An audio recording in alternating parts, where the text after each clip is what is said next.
On today's Two on Your Side Town Hall, getting shots into arms. We're making major progress in the race to vaccinate, but local cases are also back on the rise. Well, plus for a year, pet owners have been forced to do curbside drop-off at the vet. So when can we expect those COVID rules to change? We're getting some answers tonight. And chances are thousands of people watching right now had some of their personal information from Facebook stolen by hackers. A cybersecurity expert will help us understand just what happened.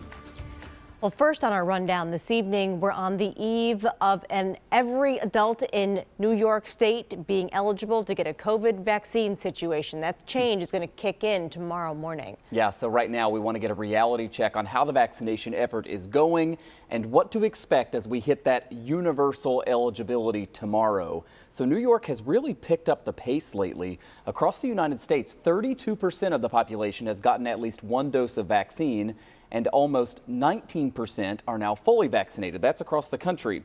Here, we're doing better. 34% of New Yorkers have gotten at least one dose, and we are now at 21% fully vaccinated. You can see that's pretty well above the national average. And joining us live right now is Dr. Nancy Nielsen, who leads the planning team for vaccine distribution here in our region. She's also Senior Associate Dean for Health Policy at UB's Medical School. Dr. Nielsen, we're glad you're back with us.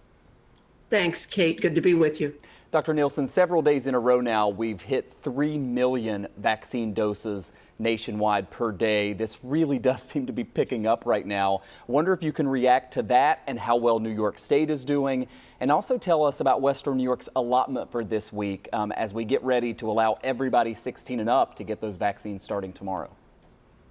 Well, this is very good news for anybody who's got a kid 16 or 17. Very good news, and certainly opening up to people as young as 16 takes care of all of those people who weren't eligible before.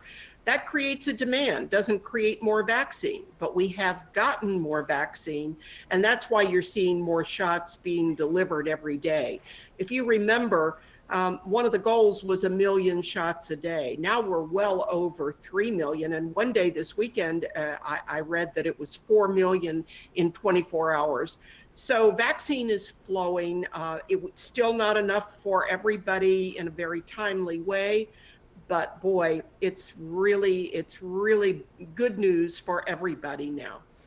We do have some good news. We are seeing some progress, but we also need today to take a moment for a reality check again, because our region now has the highest percent positive rate in the state at 4.7% of the tests coming back positive. And despite that, as we reported in the last half hour here, the Erie County Controller is promoting a gathering. He's calling it a safe, family-friendly Dingus Day party. But one of the things people will be invited to do at that party is burn masks. So a couple of questions on this. Do you worry about the COVID fatigue that we are seeing? And how damaging can it ultimately be to our main goal of actually ending this thing, not just in our minds, but in real life? Well, COVID fatigue is real, but there is no excuse for stupidity. And burning masks is just irrational. So I'm sorry, but that just needs to be said. I think people need to remember that there was a 23-year-old who just died, a young man from Indiana who went to the NCAA tournament to watch Alabama play, came home, got sick within a couple of days and died. He was 23.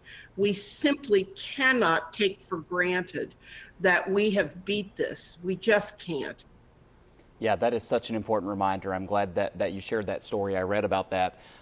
Dr. Nielsen, somebody tagged me in a Twitter post earlier today, and then I shared it out. It had links to quite a few open appointments at the KeyBank Center for tomorrow and Wednesday, some of these spots opening up. We're seeing some of that, and we've heard anecdotally that maybe this is, some people go online, they make an appointment, but then they keep looking and they find something better, so they cancel the original one. I guess that really is all the more reason for people to be constantly checking out these websites and looking for all these open spots, because they may pop up and you may be able to get a vaccine pretty soon. You're absolutely right, Michael. First of all, people may be on multiple waiting lists, and then they get vaccine And frankly, they ought to cancel the appointments but that they have on the other waiting lists, but they don't always. And so that is really important. And the lists tend to change about 5 minutes after the hour. So one of the tips that I've heard is check shortly after the change of the hour, and you might be able to snag an appointment. It's really, really important to keep checking. And as we've talked about last week, Vaccine Hound is now available, and that'll help you as well. And we're about to air a story tonight about vaccine hesitancy, and we learned that it's actually quite high among younger people. And tomorrow, as New York opens up the vaccine now to everybody 16 and up, what is your message to some of those younger people who may think, well, even if I get it, I won't get that sick, so why bother? I mean, you just shared, one story there that isn't necessarily true, and maybe to parents as well who may be, looking to get appointments as well. Well, I know anecdote is not data, but, we really have to remember that young people can die. One of our medical school graduates, who was an OBGYN resident in Texas, 28 years old, perfectly hale and healthy, died of this disease. We simply cannot take for granted that young people are going to escape it.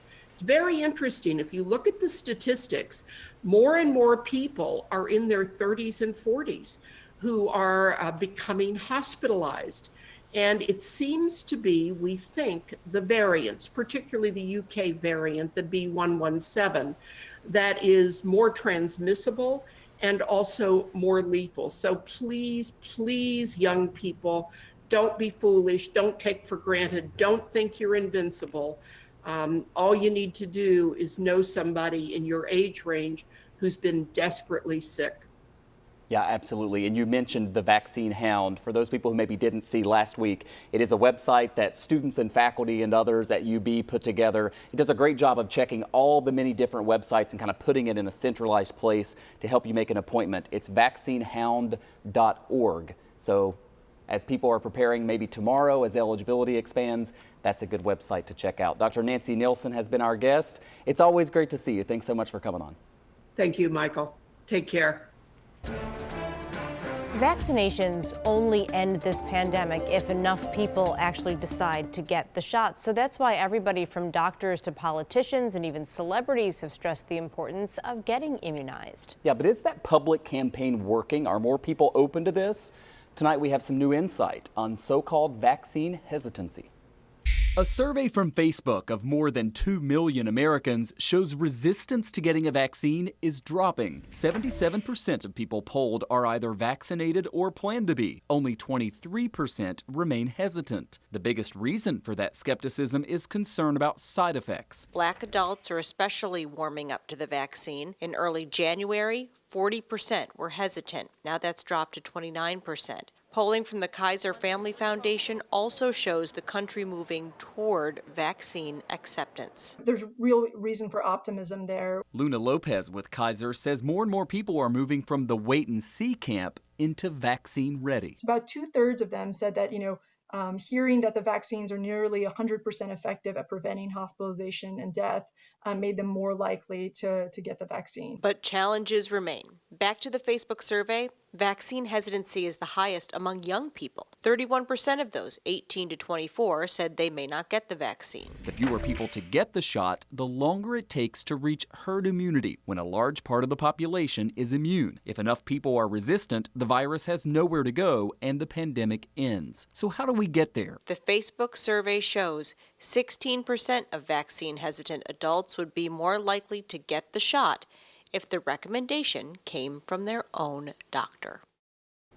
It's interesting, too, because speaking of that, I had to call my own doctor recently, and they have a very long recorded message. And one of the things that they say is you should get the COVID vaccine. So I think that's kind of interesting that they are putting that message out there, considering that they cannot currently disperse vaccine in their offices. Yeah, and that's happening a little bit now, but you're right, like not on a wide scale. I wondered if, you know, the approach nationwide, regionally, this public relations campaign might start to include doctors like that and really try to get that connection between you and your primary care doctor to have that conversation, because that poll shows right there that can make a big difference. Yeah, and even so, though, things are changing. It's probably part of that is people are seeing people they know and being able to see how they're reacting. Absolutely.